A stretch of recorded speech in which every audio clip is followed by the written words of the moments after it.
Al principio de la entrevista, usted mencionó sobre lo que va a ser el tema de mi pregunta ahora, que es el Chief Technology Officer, y esa oficina que se fundó o se lanzó durante la administración de Luis Fortuño en el 2009, y entonces pues quedó prácticamente desmantelada luego después que hubo un cambio interno.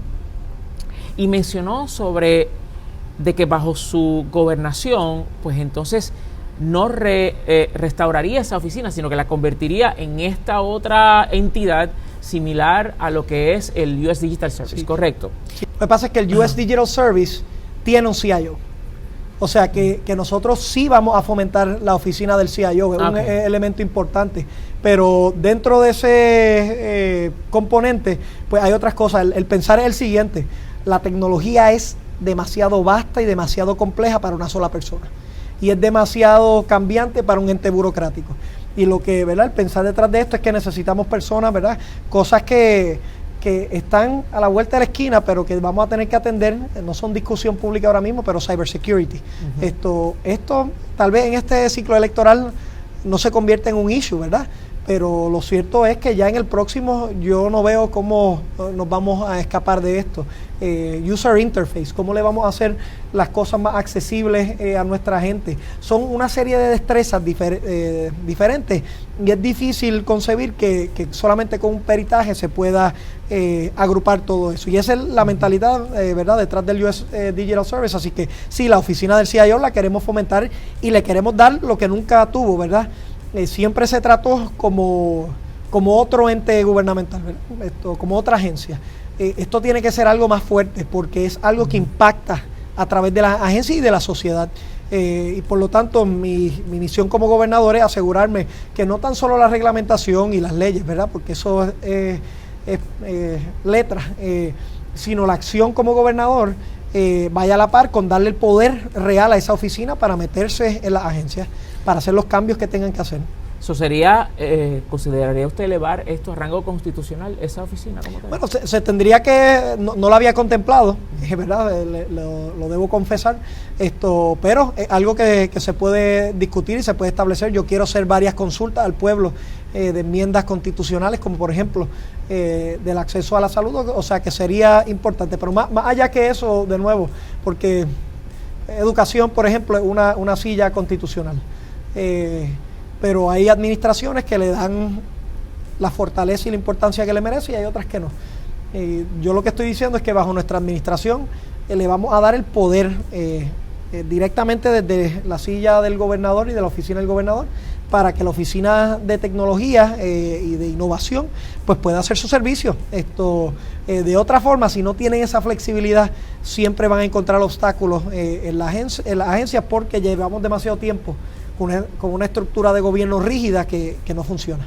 Doctor Rosselló, le pregunto, entonces eso significaría de que cada uno de esas agencias que tienen su propio departamento de IT o de manejo de los sistemas de información, básicamente serían consolidados en esta nueva oficina, la cual va a ser dirigida por un CIO. Exacto, esa es buena distinción ahí. Las oficinas de tecnología van a ser consolidadas bajo el CIO, ¿verdad? Y entonces así reducimos gastos, nos aseguramos que la visión no sea la visión de un director de agencia por aquí y otro director de agencia por acá, sino la política pública de la ciencia y la tecnología de nuestra administración. El Digital Service como tal, pues además de eso y de contar con el CIO, lo que va a tener es el poder de meterse en las agencias y buscar lo que se ha llamado en Gran Bretaña los innovadores, ¿verdad? En todas las agencias de Puerto Rico, a todos los niveles, no solamente a los niveles altos jerárquicos, hay personas que quieren cambiar, que quieren hacer cambios para su agencia, que tienen ese ADN para facilitar la tecnología, y parte del esfuerzo que se ha hecho es identificar esas personas y de una manera tal vez un poco tipo red, en vez de una jerarquía, ¿verdad?, tradicional. El Digital Service puede interactuar con todas esas personas para asegurarse que esos cambios estén ocurriendo a todos los niveles. Una de las quejas más grandes en términos de los cambios hacia el gobierno es que siempre va a haber un middle management que se va a oponer a esos cambios.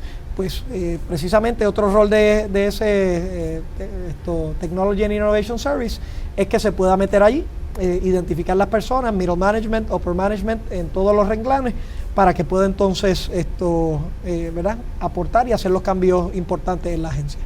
Una de las cosas que precisamente en ese tema de cómo las estructuras actuales han resultado ser un impedimento para que se puedan agilizar la implementación de nuevas tecnologías en el gobierno, es precisamente eso. Ahora, dentro de la estructura o la propuesta que usted está presentando, entonces sería efectivamente eliminar eso que está atrasando, que es pues estas personas que llevan un montón de tiempo en el gobierno, que tal vez no están al tanto de lo que ha ocurrido en términos de avances de tecnología, y que simplemente pues el desconocerlo tiene como efecto el que pues simplemente no haya avance. Un ejemplo de esto es, por ejemplo, la constante noticia que escuchamos en los medios de que el SESCO, que si el Departamento de Transportación y Obras Públicas, que si siempre hay un problema y las largas filas e interminables filas para que la gente pueda hacer algo tan sencillo como sacar o renovar su licencia.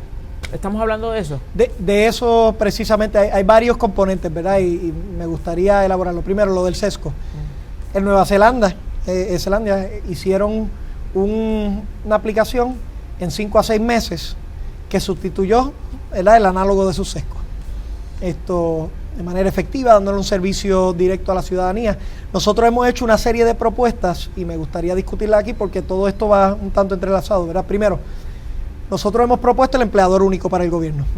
Lo que nos permite esto es mover al servidor público hacia donde mejor le pueda servir a la ciudadanía. Entiéndase, hay agencias que tienen exceso de recursos humanos, no es que sean malos, es que están en exceso, y hay otras que tienen una limitación.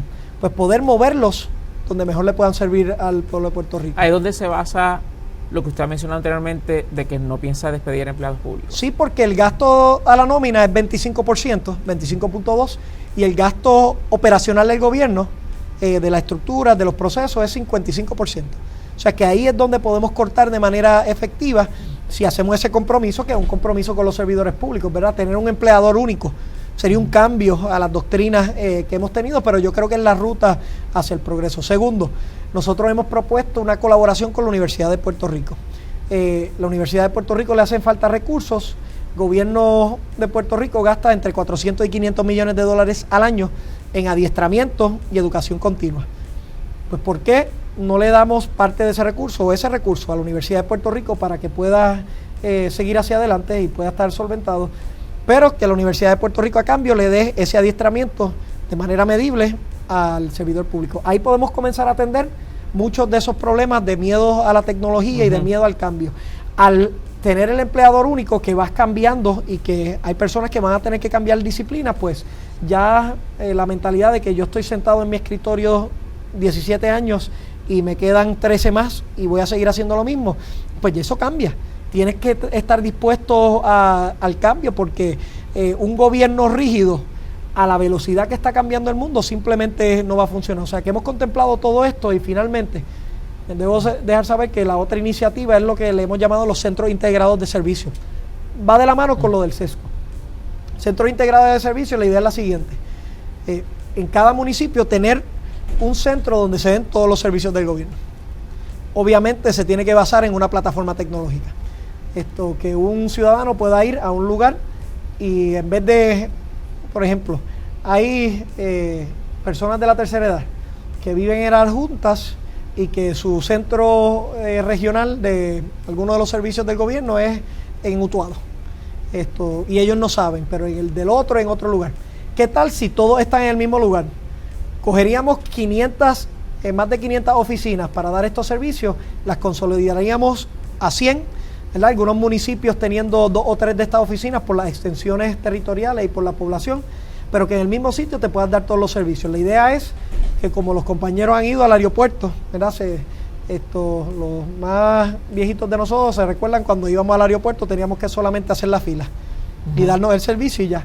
Ahora tú puedes o hacer la fila como tradicionalmente se hacía, o ir allí y tener los portales de computadoras y hacer tus transacciones allí, o incluso lo puede hacer en el teléfono antes de llegar al aeropuerto.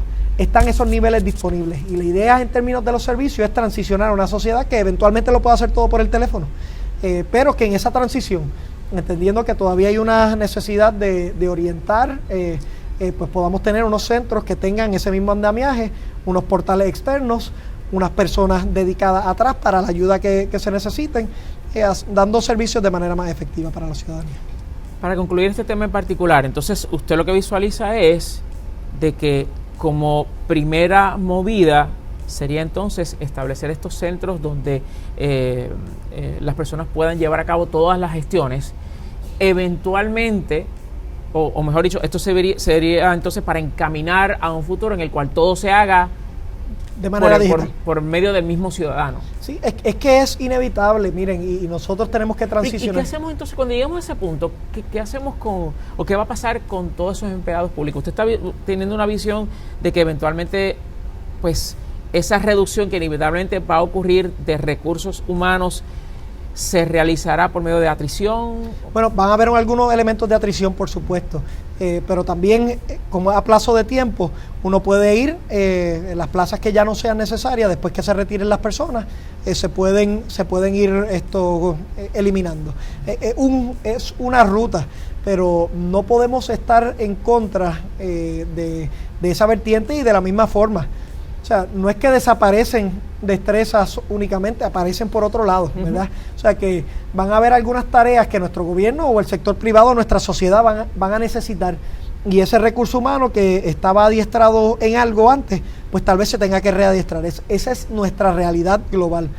Nuestra generación, por ejemplo, los compañeros de mi generación, lejos de solamente tener un empleo toda su vida, pues ya a los 35 años han pasado por 5 y 7 empleos diferentes, cambios de carrera inclusive. Así que por lo tanto esa es la nueva vertiente global, y lo que nosotros queremos hacer es que queremos establecer una transición, entendiendo que esa es la ruta, en el proceso facilitarle el desarrollo económico, porque fíjate tú, un centro integrado de servicios que tú pongas en un centro urbano que está desolado ahora mismo, sería un motor de desarrollo económico increíble, porque va a crear un flujo de ciudadanía hacia un punto. Toda la propiedad aledaño se va a aumentar en valor, se pueden hacer negocios, empresas, etcétera. O sea que en esa transición de 5 a 10 años, uno puede utilizar esta oportunidad para crear economías y para dar mejor servicio a la ciudadanía.